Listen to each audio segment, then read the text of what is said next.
Hello, everyone, and thank you for joining us for our Loveline podcast. We have an amazing panel today who is here to answer your questions about relationships, sex, boundaries, and more. Let's have our panel introduce themselves and get started. My name is Ryan Draper. I am the Assistant Director of Health Education in the Department of Wellness. So I oversee our student wellness team, and we do all health education programming on our campus, covering topics regarding mental health, substance use, sexual health, which is kind of where we come into the capacity of today. So a lot of health education, encouraging students to engage in resources on our campus, learn about what sexual health looks like for them, and just educate themselves in making smart decisions. My name's Reagan Fayette. I am the health education coordinator. Exactly what Ryan just said. We oversee everything that involves the student, so everything student wellness side of things. So a lot of programming, implementation of new programs, as well as intervention and outreach for students here on campus. Dr. Amo, would you like to go? Yeah, sure. I'm Dr. Amber Manning-Olet. So right now I serve in the capacity of the interim vice president for student affairs, but I also am an associate professor in higher education and student affairs. And some of my research lines and inquiry are around how college students are educated about sexual health, but I also look historically of how colleges and universities have tried to control or regulate sexual health behaviors of college students. And so I look at a lot of contexts around how students learn. Different from sexual violence prevention, I look at the education side of things. Claire, next on my screen, but it's whoever would like to go is fine. I can go. My name is Claire Leffingwell. I'm the coordinator for One is Too Many at OSU. My program is within campus life, but specifically One is Too Many is sexual violence prevention and education. So my role, about half of it is doing trainings, workshops, educational opportunities for students that could be events, could be one-off, kind of on-demand trainings, things like that, as well as campaigns and required training for students. And then the other half of my role is doing one-to-one direct support for students who are impacted by sexual violence. So that could, most of the time, as victims or survivors of sexual violence, the people who were harmed, but sometimes also providing some responsive education to students alleged of sexual violence as well, to talk about things like consent, boundaries, healthy relationships, whatever they need to hopefully not engage in that behavior moving forward.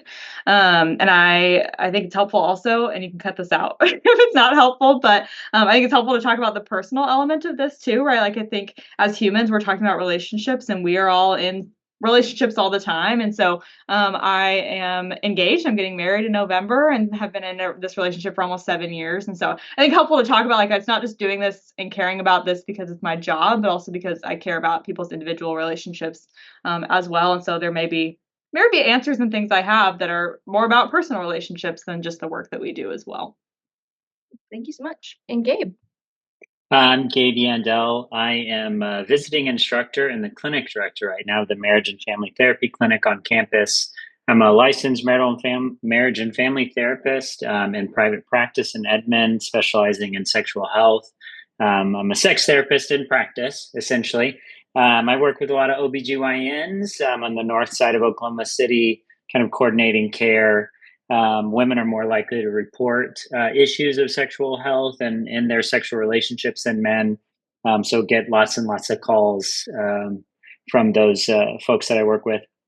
My research actually is interestingly kind of in the realm of the perspective, the difference between what's expected in a relationship or what's maybe considered acceptable behavior sexually in a relationship, and where kind of where that line is between that and what's considered coercive.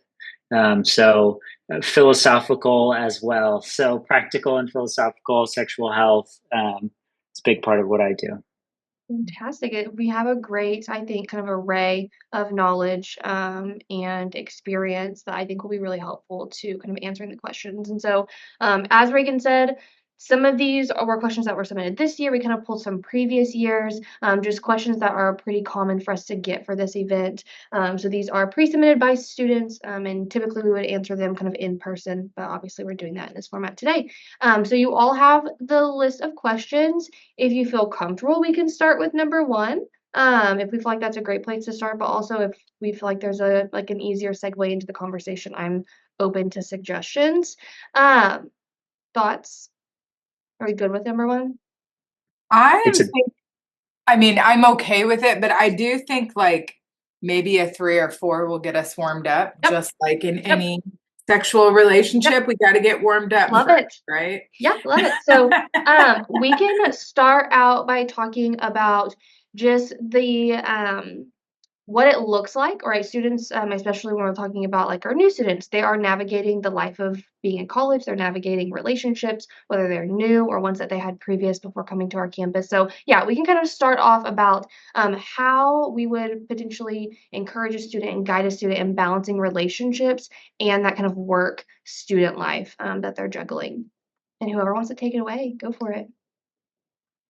Well, I can go ahead and get started. A lot of my research does look at, how do students engage in sexual behaviors and during their collegiate experience. And I think it is hard. It is a hard balance. And I think part of the hard balance is there's a perception that this is how I'm supposed to act. This is how I'm supposed to respond to dating culture or sexual interactions with my fellow peers, right?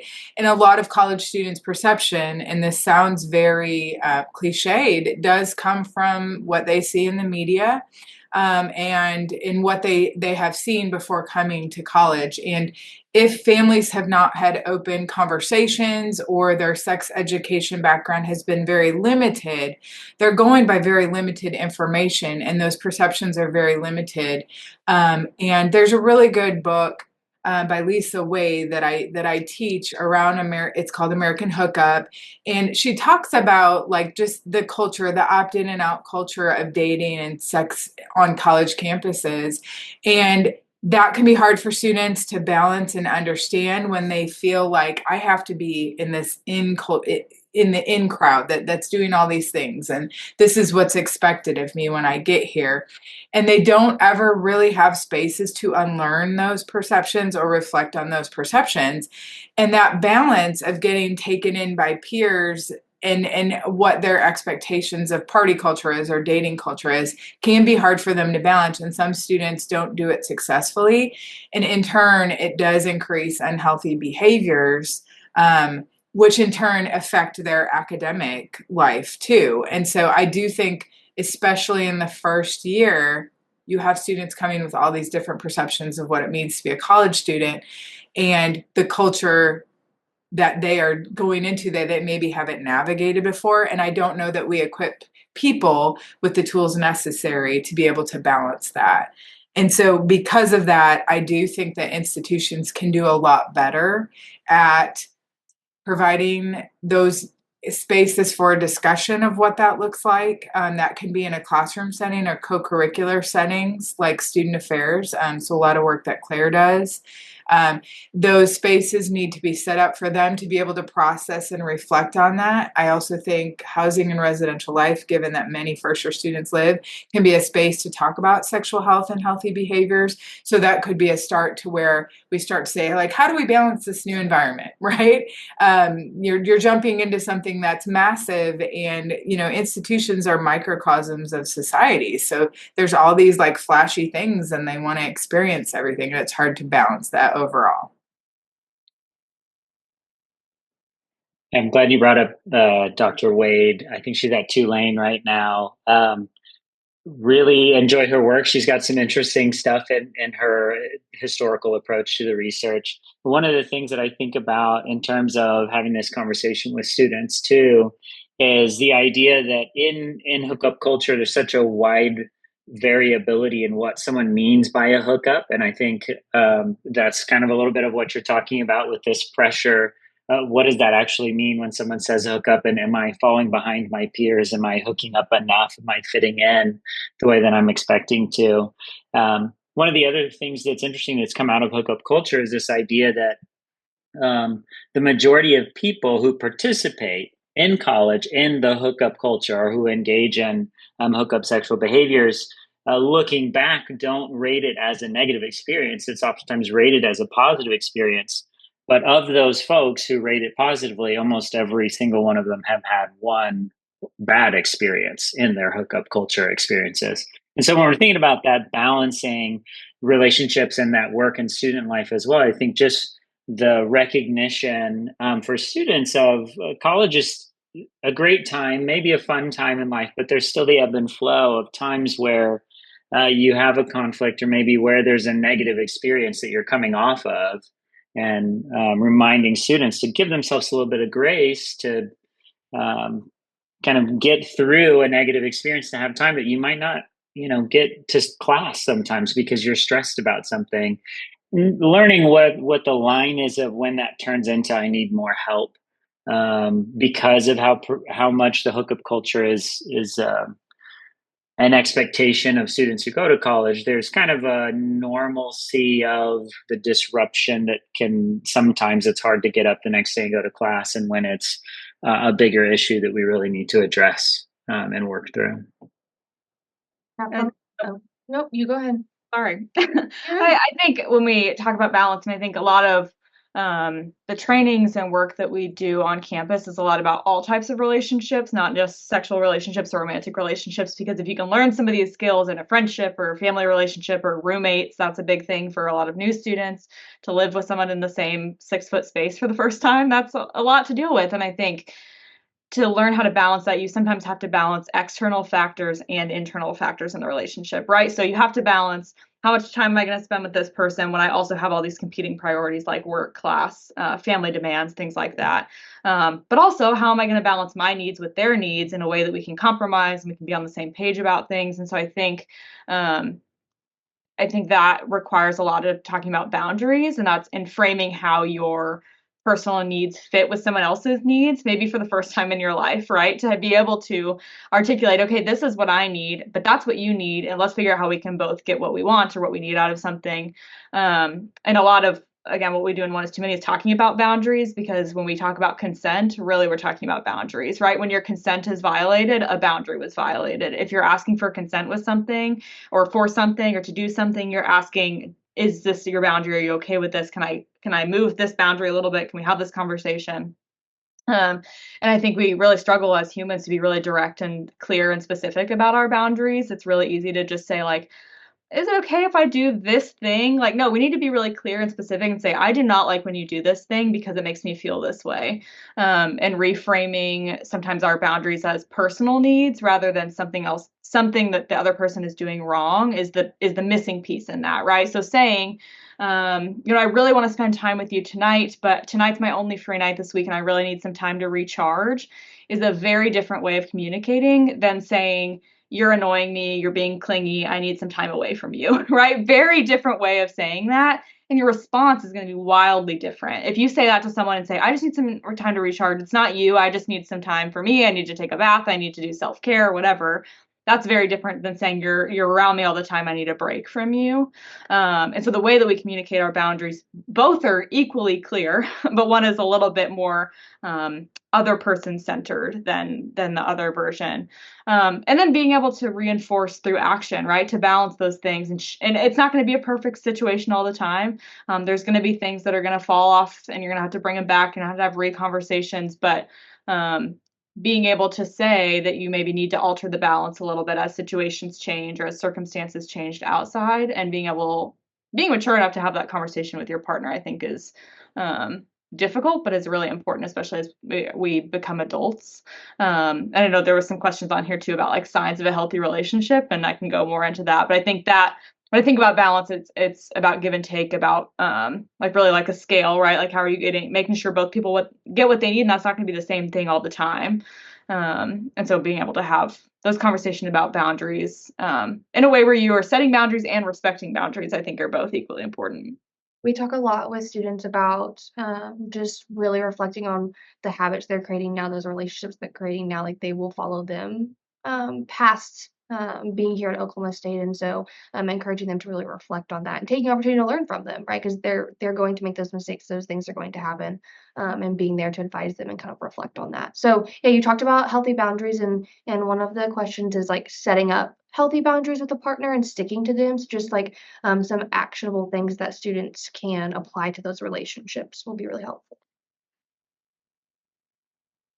Claire, you're on a roll. I think you. Yeah, I think one thing I think fits that question a little bit more healthy is there's a lot of personal work that has to be done first to be able to figure out what boundaries are important to you before you can have that conversation with someone else. And that's not going to be fixable all at once, right? Of like sit down and be like, these are my boundaries. These are the things I'm comfortable with.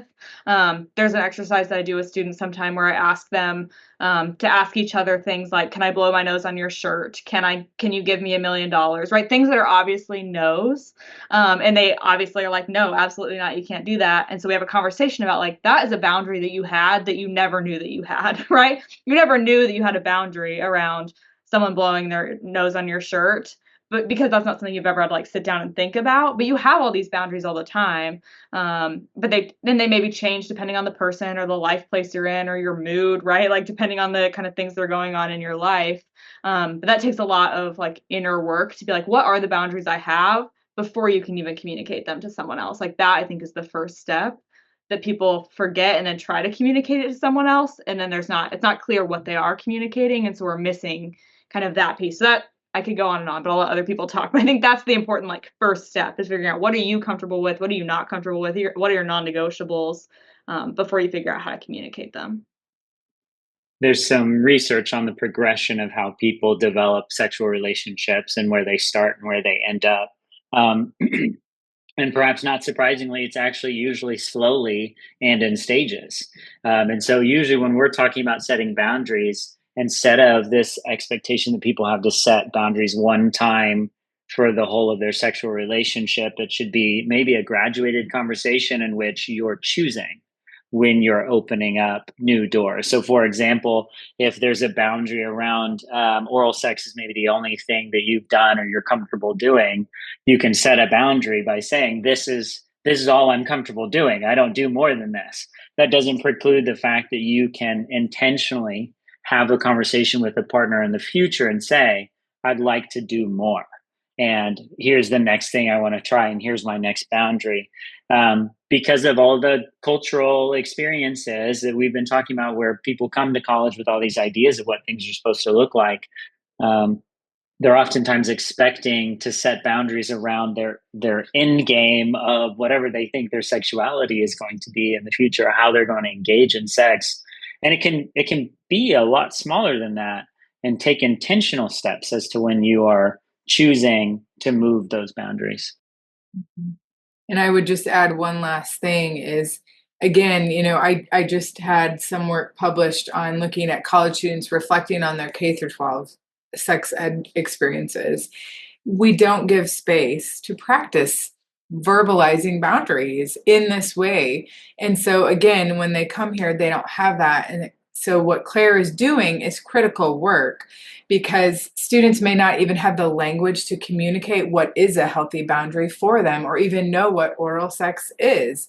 They don't have that knowledge base and background. And we've said that again, is when they get here, they're all coming from different backgrounds. And so the types of work that Claire is doing, courses on human sexuality, the co-curricular work that student affairs do, those are just so critical. And some of those role mentors and role models on campus, like peer educators, like RAs, they can kind of role play some of that too. Like Claire cannot obviously serve an entire campus, but there are other student leaders on campus that can role play those things too. And while they may not be an expert in sexual health, Claire described a perfect example of role playing a boundary for something else that is transferable. And so I think a lot of our students need that practice to verbalize it overall, and giving them space to do that's really important. I made myself a little sticky note, and I had written down transferable skills, employment. So I was thinking kind of along the same lines, like, we all have this mindset, health educators, individuals who do this research and have these conversations. This feels more so normal to us, but then you think about those key individuals who have those touch points with students. This might not be the most comfortable conversation. They may not feel that they have those skills, but they do, because they're also teaching them how to set boundaries in the workplace or with their roommates. And so just encouraging them to see beyond those lines, that these things can apply to these conversations that we don't have in our regular everyday kind of interactions for a lot of people. Claire, did you have something you wanted to add? Yes, but I lost one of them. Sorry. No, that's okay. I was gonna say, I think in a lot of times I don't think boundaries are talked about until there's a conflict around one of the boundaries. So when a couple is having an argument, when a roommate is having an argument, and you come to the root of what that conflict is or what that fight is about or that disagreement or the screaming match or whatever it looks like, it's because the boundary was violated. They probably aren't using those words, but it's because something was violated that was never discussed about previously. And so then someone's hurt that someone violated their boundary, but they maybe never communicated the boundary. And so I think that speaks to why it's important to proactively talk about that. I mean, that's the same reason we do roommate agreements in the residence halls, right? So that okay, my roommate really doesn't like me to borrow their clothes, so I'm not going to do that because I know that's a boundary they have. Again, I don't think we're using that language, and that's okay. But I think same thing in a romantic partnership or a sexual partnership, a friendship, like being able to have those conversations more proactively, and it feels a little maybe less authentic because it seems a little bit more scheduled, but being able to do that so that when emotions are high and there's a conflict happening, things aren't said that you can't unsay, right? Like you can't take back the words that you maybe say that could be really hurtful about someone's boundary. So having that conversation ahead of time. And I was going to say about the transferable skills too, we do some content on rejection as well, because that's a skill that you have to learn, right? How do you handle rejection gracefully? Whether that's someone turning you down, whether you ask for consent for someone and they say, no, I actually don't want to do that. But that also could be you apply for a job and you don't get it, or you apply for a scholarship and you don't get it. Like, how do you manage your own feelings in a way that makes the other person not feel disrespected or harmed, but you can still feel how you feel? And so we do some content about that as well, about like how to kind of manage that and the different roles that people play in a situation where there's rejection and things like that. So kind of going off of what you said, almost kind of what you said, Claire, speaking of boundaries and really not knowing if it is a boundary within your relationship, a student did ask, how do you go about effectively discussing things that you and your partner disagree with?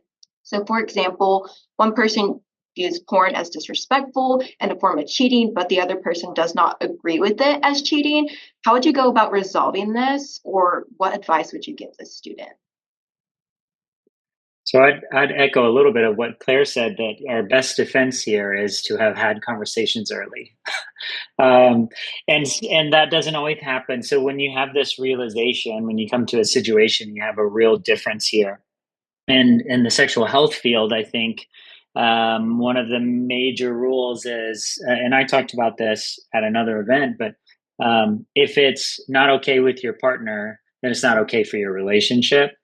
Um, and so I think people get stuck on this idea that if we're in a relationship and we like everything else, that somehow we have to resolve a difference like this on whether pornography is cheating or not. And it can be resolved, but the resolution has to be, because of this scenario specifically, is one where it's going to continue having a partner potentially violating the trust in the relationship because they continue to cheat because they don't think it's cheating, to their partner. It may be something that's a reason not to continue the relationship, even if it was good otherwise. Or I have to agree that even though I don't think that pornography is cheating, that I'm not going to use it because I'm respecting the boundary in a relationship. In the same way that if I'm really into some sort of sex act that my partner's not interested in, and they've set a boundary, it's that same choice. If it's that important to me, maybe the relationship isn't going to make it through that. If it's not that important to me and I'm willing to let go of that thing for myself, then I can.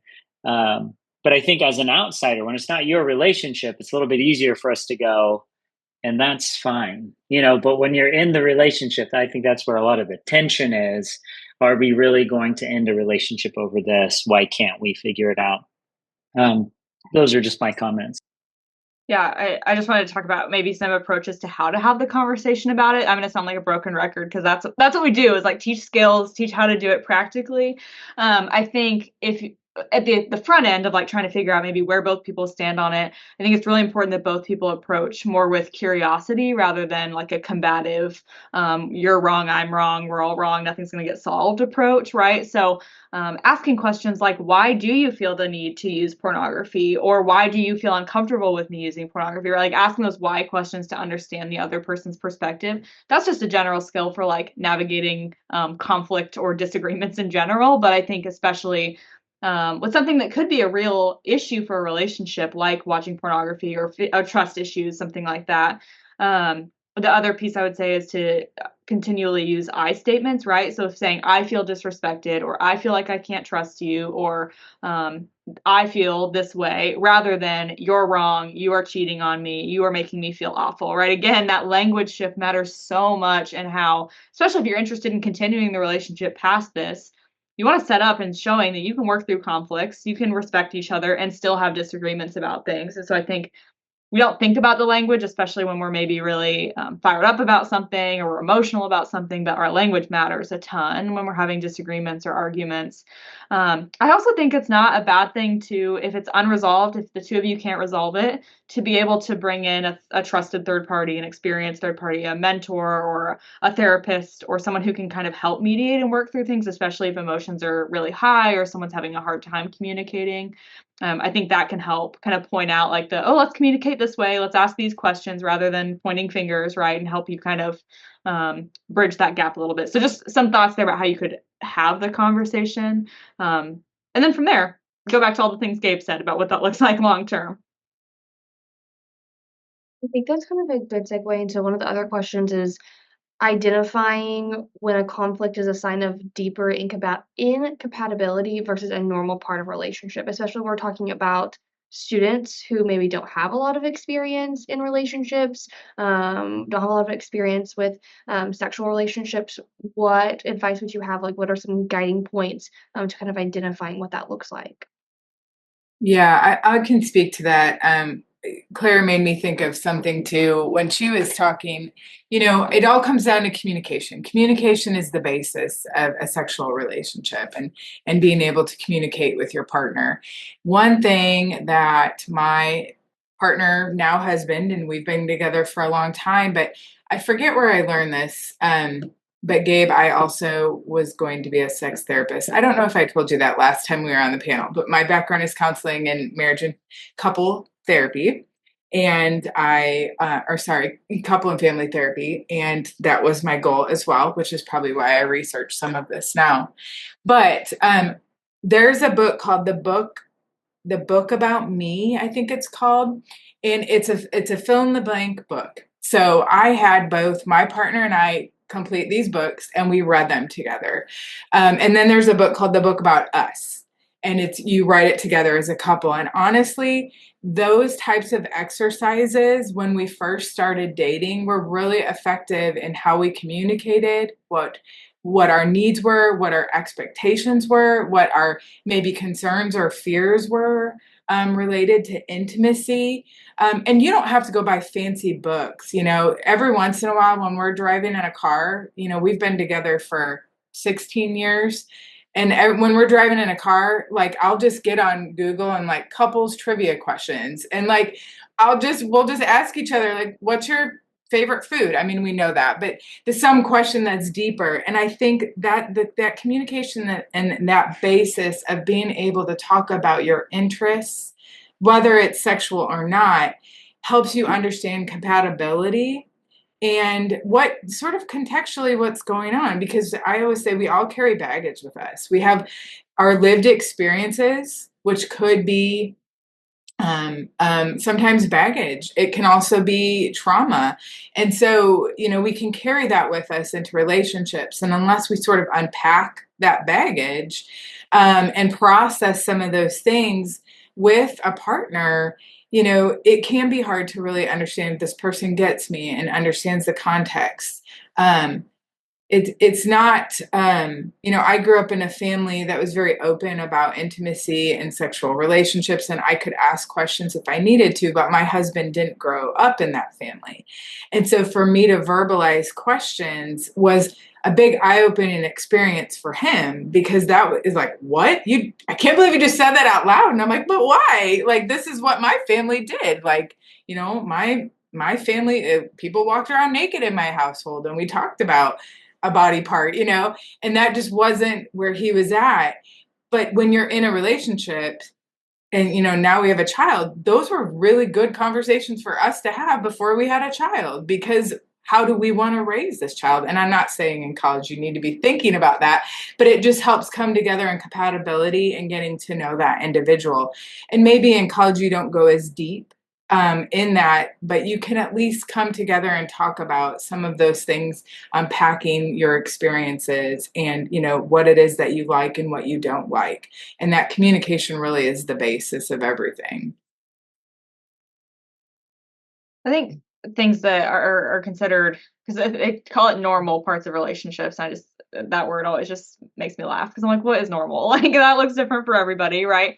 Typical maybe, mainstream, I don't know, whatever words you want to use of like, what are the things that people have conflict about that are normal? I guess we'll use the word that's in the question, or healthy even, like to help you figure out your conflict management strategy, things like that. I think things that are solvable easily, like can you communicate about these things? Can you work through these? Can you achieve compromise? Does it make you stronger together, right? So could that be about I don't know. It could be anything from what are we getting to dinner tonight versus we need to move into a new apartment and let's look at the new apartment and what that could look like. But those are things that like aren't make or break things depending on how you handle it, right? Like you can work through that conflict, you can achieve compromise, you can solve it together. I think the compatibility piece comes when there are questions about values, future goals, needs being met, right? Some of those things that are harder to just change and work towards compromise on. If people are really staunchly set in their values or their where they're going in life or the things that they care deeply about, those are things that are harder to compromise on, and sometimes why relationships end, because there's just no way to come to those things together. And again, why it's important to communicate about those things. And I think with those things, the impact that it has on the individual and the relationships is a lot deeper than just like, I'm upset because I didn't get what I wanted for dinner tonight, right? Like the other person won. Like if your feelings aren't being heard, if your voice is not being heard, if your needs are not being met, there might be resentment or bitterness or something towards the other person. Those are a lot harder to work through because there's not necessarily always a compromise, right? You might need to have a conversation about like, is this relationship going the same direction that we both want it to go?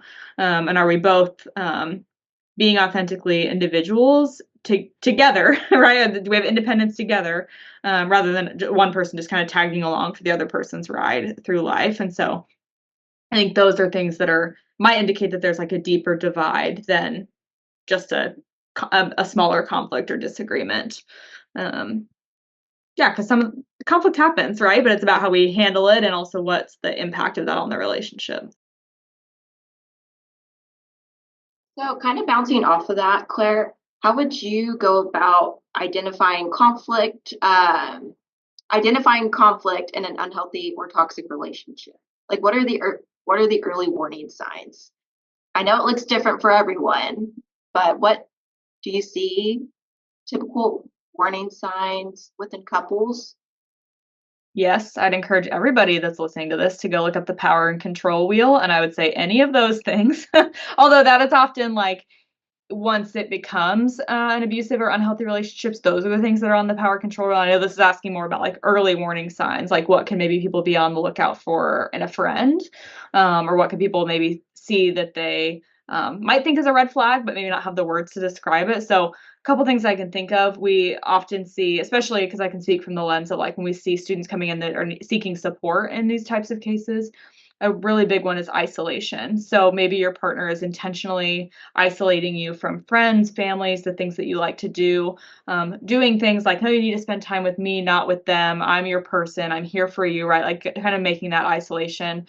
That is an intentional choice that manipulators or abusers make to get them away from the people who might be able to support them or talk some sense into them, right? About like, hey, what's going on is not okay. We need to get you out of here. The person who's doing the harm might try to prevent that from happening. I also think there's a lot of, especially in, I would say in college students or the younger generation, a lot of gaslighting manipulation, right? So making you believe things that maybe didn't happen or aren't true in a way to kind of emotionally or mentally manipulate you. So making you say that the reason that that person's upset is because it's your fault, even though maybe you didn't do anything, right? So making you kind of get into your head and feel really upset about something. I think just a relationship should be helpful to you, right? So like it should be helpful. It should be rejuvenating, it should be refreshing, you should be better. And so if you are noticing that like maybe you're not liking to do the same things you used to do or hang out with the same people, or you're feeling more drained than you're feeling refreshed or fulfilled or supported, like those are things that maybe it's time to take a step back, ask somebody who's on the outside too, because it's really hard if you're in that relationship to see those red flags or those indicators. There's a obviously this is going to be audio only, so you'll have to use your imagination, but there's like a kind of a analogy that people use of talking about a flag, right? So if there's a flag on a flagpole and you're looking straight at it, like you're in the flag, you're looking at it, you can't see what color it is. But if you're on the outside, you can totally see that it's maybe a red flag, or it's a green flag, or it's a yellow flag, or a beige flag, right? Like you don't know necessarily until you yourself is on the outside of it, or a friend or family member or supporters on the outside saying, hey, I'm seeing these red flags, but I know that you can't see them because you're deep in it and you maybe care about this person and some of those things. And so I think if other people are saying like, hey, we're a little bit concerned about you, like try to listen to those things, hear them out, and then do what you think is appropriate or access the support or anything like that. Those are a few. I could, again, go on and on. Power and control wheel, highly recommend it. All of those behaviors are warning signs. I would add something that I really encourage people to do is observe their relationships with other people too. Their family, how do they talk about their family? How do they talk about their friends? Is it degrading, language? I was really observant of that and the interactions and how they talk about some of their other relationships. I also think a big one in college, we can't discount that a lot of sexual relationships and hooking up, there's alcohol involved. So what is their relationship with alcohol when it comes to these types of behaviors too? Are they, I need to go out and, well, I have to have shots before I can, get loose and have fun. And, while that might be typical behavior of a college student, is it a scapegoat for whatever choices they're making? Is it unhealthy? Every college student, I shouldn't say every, but many college students engage in drinking alcohol, but how are they handling that, right?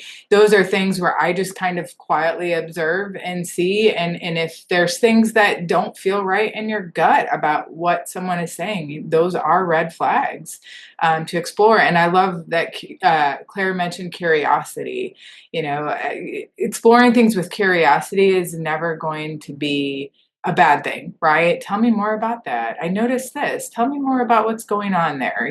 That's a way to approach things that open a conversation a little bit more than being accusatory. So those are some of the things that I would add.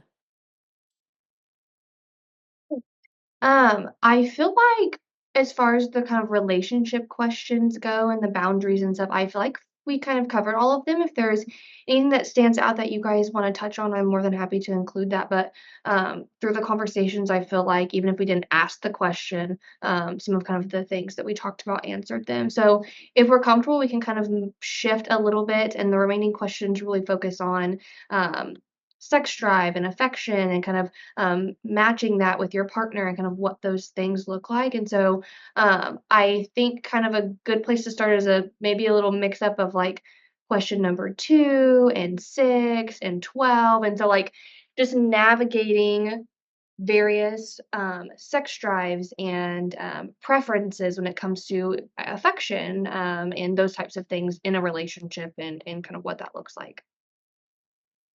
Yeah, so I'll jump in on this one first. We used curiosity. I would now introduce creativity as an answer to a lot of these questions. One of the things, again, is that some of this research on how we become sexual and we engage in sex acts also says that once you pass lower intensity level sexual activities, you don't really return to them very often. Like you do less and less of those over time. For example, a lot of folks that I'll talk to as a therapist who are married, I'll say, when's the last time you made out? And they'll say, 20 years ago, or something, or only during sex, or, like whatever.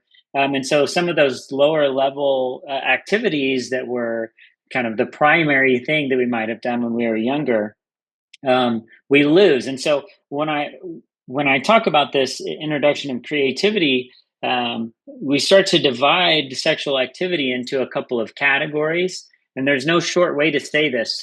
So I've tried to think of one, but I haven't come up with one. There's highly psychologically activating sexual behaviors and low psychologically activating sexual behaviors. And all of the high sexually activating sexual behaviors are things that we shouldn't ever be acquiescing to, saying yes to when we don't want to, engaging. Those almost always turn into negative experiences. So one of the questions is, why does sex sometimes feel like a chore? It may be because it has become a chore because you've done it when you didn't want to, in order to please a partner.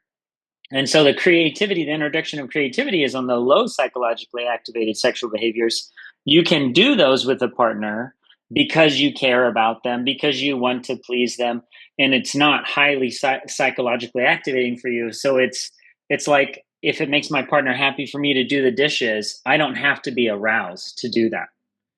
But I may be happy that I've made them happy.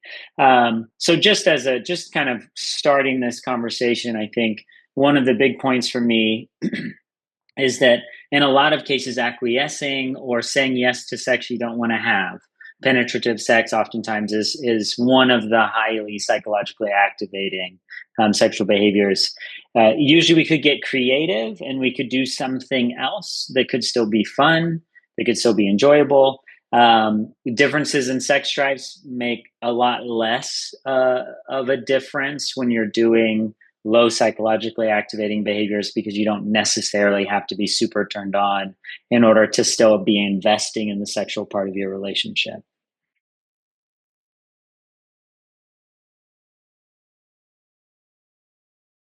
I'm waiting to see if anyone else had one. I think I was just processing all of that. That was good. That's fine. That was good. I think we're all processing. Not at all thinking about what I was going to say next. No, that was awesome. I think that there was a question about like, how do I make myself enjoy affection? And I think that depends how you're defining affection, right? So are you talking about words of affirmation? I mean, we can go to the love languages, right? Are we talking about words of affirmation, acts of service? Are we talking about physical touch, maybe sexual behavior? And what things are you uncomfortable with? But then also not focusing on what you're uncomfortable with, but like, what does make you feel respected, supported, valued, beautiful, right? Like, what are the behaviors that make you attracted to the person or make you feel like they're being affectionate towards you?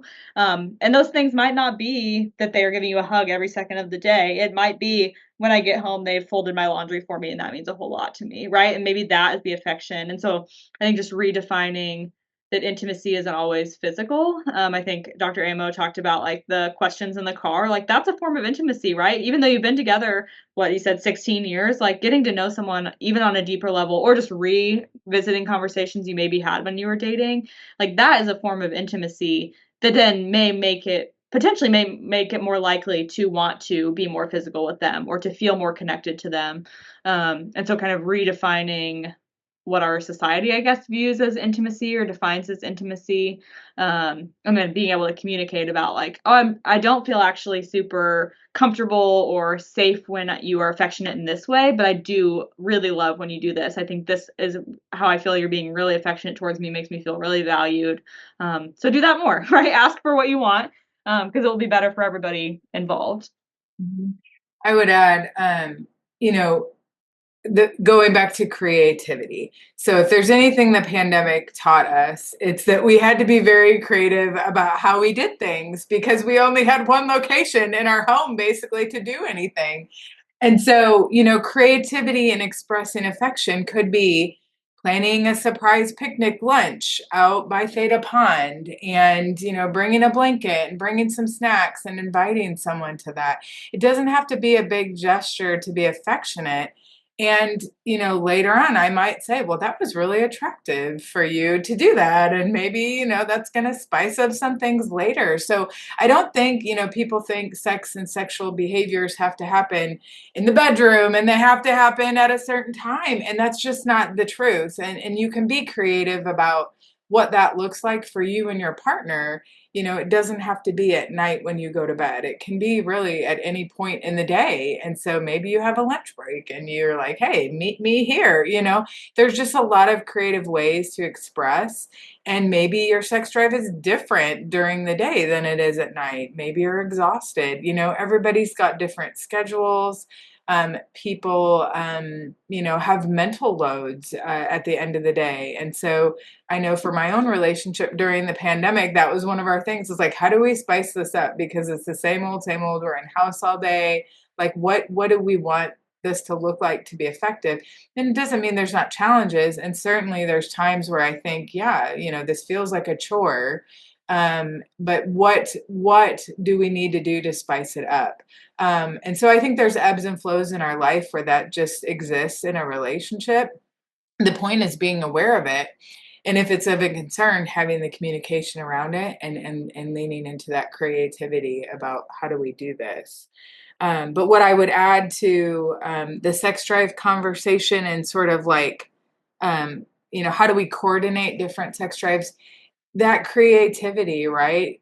Sex is one form of intimacy. Oral sex is another. I mean, there's lots of different, we can self-pleasure, right? There's lots of ways that maybe we don't match up with where our partner's at that day, but there's other creative ways that we can still satisfy ourselves in that way. And so being creative is essentially what, thinking outside of the box is what's going to help to get that rhythm back or to match where each other's at. But it's okay if you don't too. Like, you don't need to be hard on yourself if you're not matching up. And I'll tag on a couple of other things because, we're dealing with a few questions. So just taking, again, the example of how sex can feel like a chore. In 2012, to my knowledge, this is the first study that was done that suggested that some women may not have what's spontaneous sexual desire or desire that precedes arousal. So the original Masters and Johnson model that was for men and women just started with arousal as the first question. And there's another researcher a few years later who added desire as the preceding. I wish I had her name off the top of my head, but I can't remember it. But added desire as a preceding thing before arousal. And so 2012 to me still feels very, very recent. I was out of grad school by then already, but in that time, or was it, it actually might have been 2007. Anyway, let's say this research came out with this idea that a desire might be responsive for some people. So women were the first ones who they had this question with, but it can be true for anybody. It's not necessarily tied to genitalia or anything like that. But that means that you may choose to have sex and choose to enter in a situation where you're becoming sexual without desire. And so there are times that it could still feel like a chore. So that's where we've come up with this idea of the difference between consenting to have sex and consenting to be willing to see if you want to have sex. So the shortcut for us is of how we use that language in therapy is willingness to be turned on versus willingness to have sex. And so in that sense, we're maybe making a choice to engage in an activity together, whatever creative thing that might be, to see where it goes. And it also helps with this idea of how people have historically treated consent almost contractually. So if you've consented now, then I'm going to be upset if you take it back later, or if you don't want to because you said we would or whatever. It shifts that to where it's a process of communication, even inside of a sexual act, that we're still communicating the point, which is pleasure. Are we enjoying this together or are we not? So in that sense, just to say, maybe it feels like a chore, maybe we have different sex drives, but when you're getting creative and when you're engaging, the choice you can make is, am I willing to see if I can be turned on right now? Mental load, health, maybe if I have gas, right? There's lots of considerations there versus I'm committing, I'm willing to have sex, I'm going to have sex tonight, whatever that's defined as. And that creativity that frees up so much more for you to be able to engage and have fun and be flexible in your sexual activity and how far you go and when you stop. I think that's great. I'm also thinking like from a programmatic standpoint, like how do we have these conversations with students and kind of tying all of this back to healthy relationships, learning about themselves, self-love. So how like we as student wellness can go to a residential hall and have these conversations and in a safe place and encourage students to reflect on these thoughts. I think this program is a great example of how we can get this information out there and challenge students to really reflect on that. So thank you guys for answering that. There's kind of one final question I feel like ties into this a little bit, and I'm going to keep it a little bit maybe more broad than how it's listed on here, but just individuals who have experienced trauma around sex or PTSD, maybe they are victims of sexual assault, navigating what that looks like for them in later relationships, communicating that with their partners, and kind of the feelings that that might bring about when engaging in sexual activity. Yeah, I can start with this because I think this is something, especially with long-term support for survivors or victims of sexual violence. Like, this is a common thing about, like, how do I reapproach intimacy? How do I make sure the other person is aware of, like, my triggers or things that they might do? How do I have that conversation? How do I disclose that I experienced something without just sharing everything and trauma dumping on them, right? And so coaching students on how to have these conversations is a part of the conversations I have a lot of times. I think with many things that we talked about, a proactive conversation is better than waiting until the moment where a sexual interaction is happening and you have to dump all this trauma and it ruins the mood, right? Like, nothing ruins the mood worse than being like, oh, by the way, I have all this trauma. And so you can share that at the front end of, like, hey, our relationship's progressing. I imagine it might go this direction. I just want to let you know that this has happened. This is the way I might react. And here's what that could look like. I think there's two pieces of communicating that. One is using some reassurance that, like, I might panic, I might have this response. That's my trauma response to something. I know this about myself. I know I had this reaction, but you are not doing anything wrong, right? Like, just acknowledging for the other person, like, this is the way I react. Here's how you can help me in that moment. This is what's happening in my mind, because likely they're not able to communicate that. And also acknowledging the other person's feelings, right? So just saying, like, I'm dealing with this kind of internally, but I also acknowledge it might be really confusing or upsetting for you when we might be doing something and I have to stop or I need to take a break because I'm uncomfortable or I'm panicking or I'm having a trauma response. And just, I appreciate your patience. Thank you for waiting for me. It means more than you know, right? Some of those things. And then also helping them understand what they can do if you are panicking in some sort of interaction where you are feeling like a heightened emotion of something. So can they get you a glass of water? Can they help you get a fresh breath of air? Like, what is it that's helpful for you in that moment, and figuring that out so that they can help you. And then also, like, again, opening that line of communication. So if they have questions or if they want to be able to understand what's happening, that they can express their feelings as well. So it's not a completely one-sided thing. I think, again, in terms of having that conversation, those are some tips that I often share with students about how they can approach that conversation, because it's not fun, right? It's not fun to tell somebody about your traumatic experience that you experienced, traumatic experience that you had happen, but also that could also help deepen a bond, right? To help intimacy, like helping them see more of who you are as a person and what you've been through. And potentially rewriting some of that potential traumatic experience that they had, right? Of saying, not all sexual experiences are like this. Here's how we can do it in a really healthy way, a consensual way, and helping them kind of reframe what that trauma or that experience looks like in their life. I would add, from an educator standpoint, it is very important to use trauma-informed frameworks when we are programming and educating, and that, programs shouldn't be targeted to particular populations. Everyone can benefit from this type of programming. And so I think when you look at university systems, and you look at the different departments doing this, we might have health educators that are very informed about these lenses, and they have the backgrounds to do that. But we also have people that might be doing or teaching human sexuality courses that are faculty that maybe don't have that lens. And in some of my research, I really tried to delineate that there are academic courses on campuses, but they vary across departments. Some are human sexuality and they're in sociology departments. Some are in women's studies departments and they focus on critical feminism and human, sexuality. Some are, in other areas, in other academic homes. And so you have academic courses which typically have wait lists, and they're very important and very critical in understanding human sexuality, but they mesh biological terms, sexual health terms, health promotion. They can be varied in terms of the content and curriculum. And then we really have the co-curricular side which is really Claire's area, and wellness's area, which is more on health promotions and looking at prevention programs, but also Sex 101. A lot of universities have a Sex 101 program, or that, I forget what they call them, where, a health promotion person would go into the classroom or a residence hall. That was one of my first jobs. I taught one called Sex in the Dark.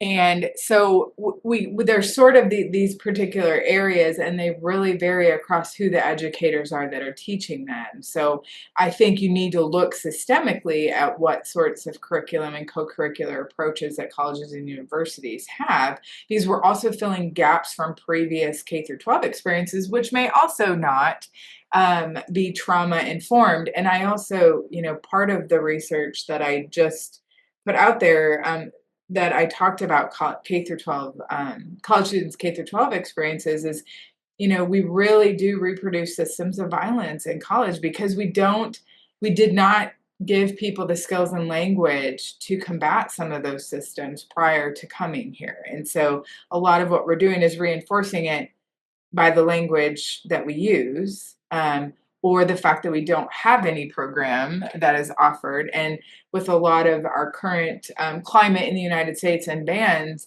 it's becoming less and less that we can have these very inclusive conversations around sexual health. And so, all of that to say, if we look systemically too, we may not be doing a good job at providing the resources for our students. I think we do the best we can, but we can always improve on that too. But that has direct impact on, persons that have experienced sexual trauma and sexual violence in their past. Reagan and I, just talking about like the programmatic aspect, we encounter that with students who are very passionate about these conversations and passionate about educating their peers. But oftentimes we can't hold the space, or we're unable to hold the space for some of these conversations. And so encouraging them to do that research and to host those things within the residential halls, and us supporting them from that education standpoint, what we can do to help them kind of explore what that looks like. So yeah, that was great. Any other kind of tag-alongs for that? There's kind of one final question that's more of just like a health education piece that I can kind of talk about real quick, and then if there's anything else, we can kind of end out with that. Okay, so we covered kind of the full gamut. We talked about relationships, we talked about the sexual part of relationships, and so kind of the final question relates back to STIs, sexually transmitted infections, and kind of that piece of it. So if we know college students are engaging in sexual activity, whether they're on our campus, whether they're on other campuses, I think some of the key things for them to be mindful of is those risk factors. If we're engaging in things like unprotected sex, if we have multiple partners, any of those high risk factors, if alcohol is involved, kind of that perception of risk when we're engaging in those behaviors. Being mindful that STIs can be dormant. You can have them without having those outward symptoms that are more noticeable to you, those things that we kind of identify. And then really just being aware of the resources that are available to you as a campus. So Department of Wellness specifically, like we host free STI testing regularly once a month on our campus, or you can come. It's fully anonymous. You just come in, get that testing. If there are results, if it does come back positive, we refer you out to either UHS or our county health department to get treatment for that.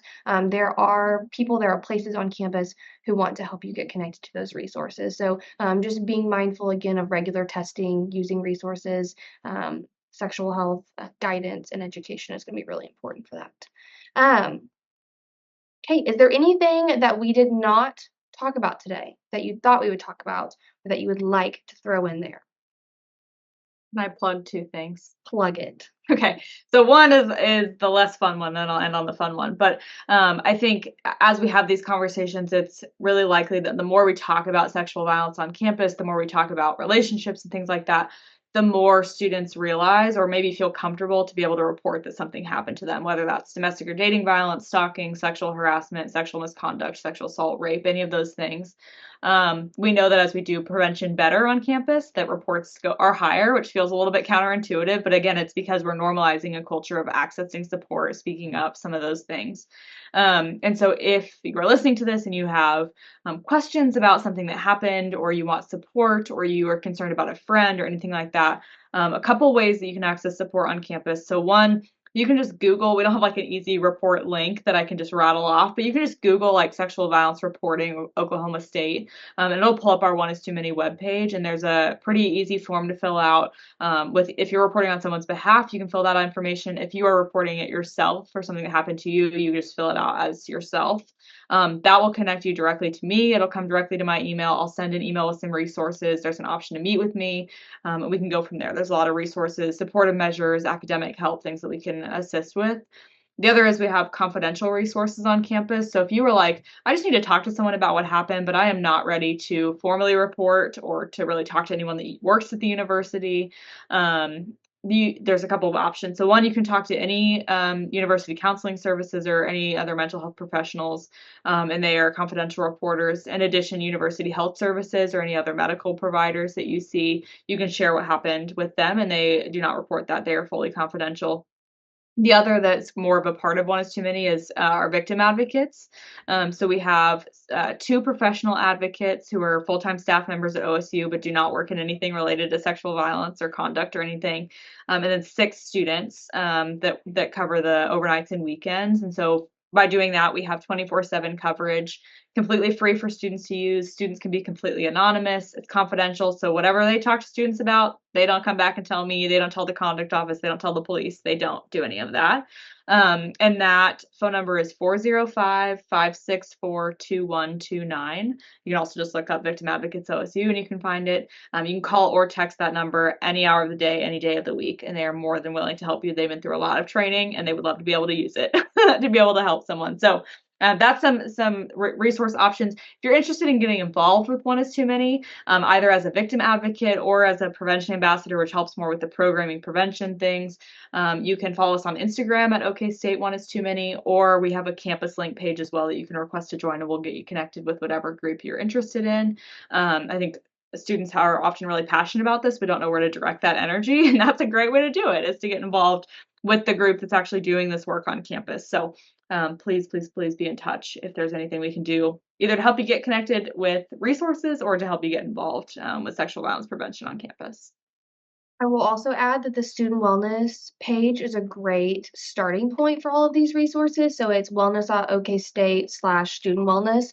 And on there, we have links to sexual health resources, including One Is Too Many, on-campus STI testing, those types of things. We also have our mental health resource tab. And in there, it lists every mental health clinic location on our campus. So the marriage and family therapy clinic, the counseling psychology clinic, all the different areas that students can go to receive those resources are listed there as well. And if I can really quickly, I'll just mention that the marriage and family therapy clinic does have students who are trained in sexual health. So they receive training and they practice working with couples and families dealing with things like sexual development, differences in sex drive, sexual pain. So that is a resource on campus. It's low cost. So otherwise, like to see a specialist or someone, if someone were to see me in my private practice, that's a much different cost and access and stuff. And so I think that's a good thing for our campus to be aware of as well. Thank you so much for listening to our Loveline podcast. We hope that you enjoyed the conversation and learned a few things along the way. If you are interested in other student wellness events or virtual content, check us out at our website, which is wellness.okstate.edu/student wellness. Stay well and go Pokes.